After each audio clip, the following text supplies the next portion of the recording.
फाशीची शिक्षा द्यावी। राजकीय दोषापोटी माझं नाव त्याच्याशी जोडलं जात आहे।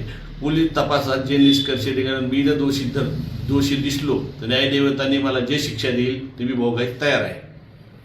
मी वाल्मिक कराड केज पोलीस स्टेशनला खोटी खंडणीची फिर्याद दाखल झालेली आहे। मला अटकपूर्वचा अधिकार असताना मी CID ऑफिस पुणे पाषाण रोड इथं सिलेंडर होत आहे। संतोष भैया देशमुखांचे जे कोणी मारेकरी असतील त्यांना अटक करावी व त्यांना फाशीची शिक्षा द्यावी। राजकीय दोषापोटी माझं नाव त्याच्याशी जोडलं जात आहे। पोलीस तपासात जे निष्कर्ष निघाले, मी जर दोषी दिसलो तर न्यायदेवतांनी मला जे शिक्षा देईल ते मी भोगायला तयार आहे। मी वाल्मिक कराड केज पोलीस स्टेशनला खोटी खंडणीची फिर्याद दाखल झालेली आहे। मला अटकपूर्वचा अधिकार असताना मी CID ऑफिस पुणे पाषाण रोड इथं सिलेंडर होत आहे।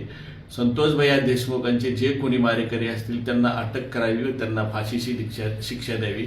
राजकीय दोषापोटी माझं नाव त्याच्याशी जोडलं जात आहे। पोलीस तपासात जे निष्कर्ष निघाले, मी जर दोषी दिसलो तर न्यायदेवतांनी मला जे शिक्षा देईल ते मी भोगायला तयार आहे। मी वाल्मिक कराड केज पोलीस स्टेशनला खोटी खंडणीची फिर्याद दाखल झालेली आहे। मला अटकपूर्वचा अधिकार असताना